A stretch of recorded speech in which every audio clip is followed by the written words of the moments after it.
आरोग्यावर परिणाम झालेला आहे. रुग्णसंख्येत वाढ झालेली आहे. सर्दी, ताप, खोकला या आजारांनी डोकं वर काढलेलं आहे. काय सांगता? हे नॅचरल प्रॉब्लेम आहे. त्याच्यामध्ये तुम्हाला ओव्हरक्राऊडेड प्लेसेसमध्ये जाणं टाळणं गरजेचं आहे. सध्याला या वातावरणामध्ये व्हायरल डिसीजेस वाढू शकतात आणि वाढत आहेत. त्वरित त्याच्यासाठी तुम्हाला साधं डॉक्टरचं कन्सल्टेशन करून ट्रीटमेंट घ्यावं आणि रेस्ट घ्यावं. असं कोणतं मोठं म्हणजे कोविडसारखं किंवा स्वाईन फ्लूसारखं असं काही हे नाही आहे सध्याला, पण व्हायरल डिसीजेस वाढू शकतात. मात्र तपासणीसाठी या ठिकाणी जिल्हा सामान्य रुग्णालयामध्ये रुग्णांच्या रांगा लागत आहेत. जिल्हा प्रशासनाची तयारी कशी आहे? आरोग्य प्रशासन कशा प्रकारे तयारी करणार आहे? आता आमच्याकडे सगळे ओपीडी चालू आहेत, मेडिसिनचे ओपीडी चालू आहेत. सगळे डॉक्टर सगळं बघतायत, सेवा देत आहेत. जर गरज पडली तर तेच डॉक्टर म्हणजे वेळ वाढून जास्तीची लागेल बघतील डॉक्टर.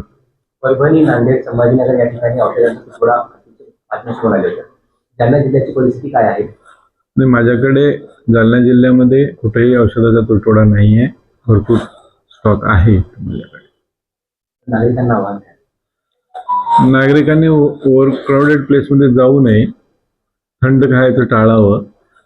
होईल तितकं मास्क वापरलं, साधी मास्क वापरलं तर चांगलं होईल. म्हणजे प्रिव्हेन्शन होईल. आजारापासून आपण दूर राहू.